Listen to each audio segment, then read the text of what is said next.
Marine Le Pen n'écarte pas l'idée d'aller convaincre des députés pour tenter d'obtenir une majorité si le RN manquait de quelques sièges à l'issue du second tour des législatives.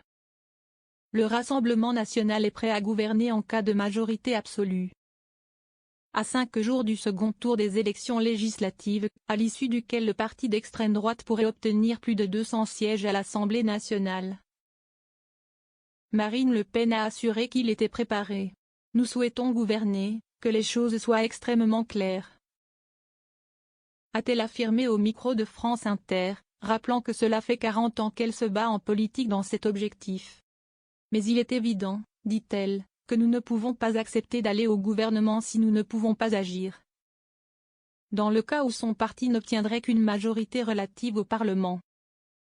Ce que nous demandent nos électeurs, si est de changer la politique qui est menée. Mais, si on accepte d'aller au gouvernement uniquement pour être assis dans un fauteuil de ministre, pour ne pas pouvoir agir, ce serait la pire des trahisons à l'égard des électeurs, argue la députée réélue dans le Pas-de-Calais. Le RN prêt à obtenir une majorité absolue. Jordan Bardella avait déjà annoncé qu'il refuserait Matignon si le RN n'obtenait pas la majorité absolue.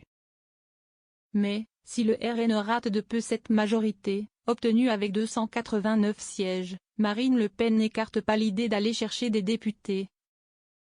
Qu'ils soient divers gauche, divers droite, quelques républicains, pour les convaincre de lui accorder leur confiance. À partir du moment où nous avons, par exemple, 270 députés, il nous en faut 19 de plus. On va aller voir les autres et leur demander s'ils sont prêts à participer avec nous à une nouvelle majorité, a-t-elle dit.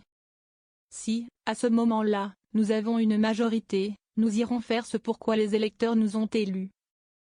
A martelé Marine Le Pen, excluant toutefois d'appeler à des désistements en faveur des candidats RN et de donner des consignes de vote. Le désistement et les consignes de vote sont le pire des mépris à l'égard des électeurs.